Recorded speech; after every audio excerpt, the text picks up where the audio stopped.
talking about mental health tools and resources to help get you through what you're going through. I mean, I was 23 when my life was kind of drastically changed with the loss of my dad, who was, this enormous presence in my life.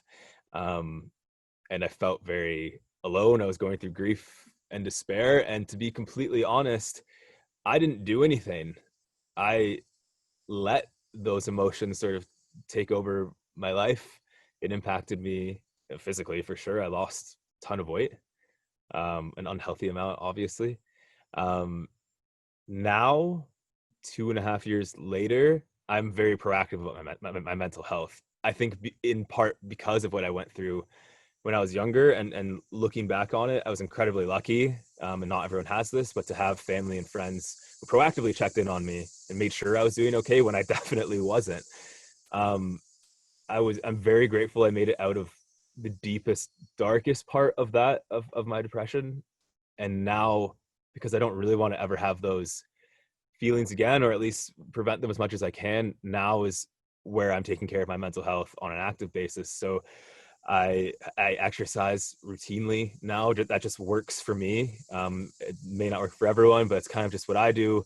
I hate running, but I run. Like I don't like the physical activity of it, but as soon as you get into that rhythm and that step, there's something. It's called a runner's high, obviously, but there's something in my mind where I kind of just let loose. I'm distracted by my pain, most likely physically, but I um I stopped thinking for a bit, and that's really, really helpful for me. I'm huge into music. Um, Music is great for me. Both playing it and listening to it are very, very almost therapeutic. The biggest thing I'm doing right now is almost once a week, sometimes more. I'm going to the equivalent of a group therapy session. I've tried one-on-one counseling, and it works wonders for people. Of course, it does, but for me, it just wasn't for me. The group where I can relate to people who have gone through similar experiences has been just incredible to meet people who have had a very awful similar experience, talk about what they're going through, and I can identify with that.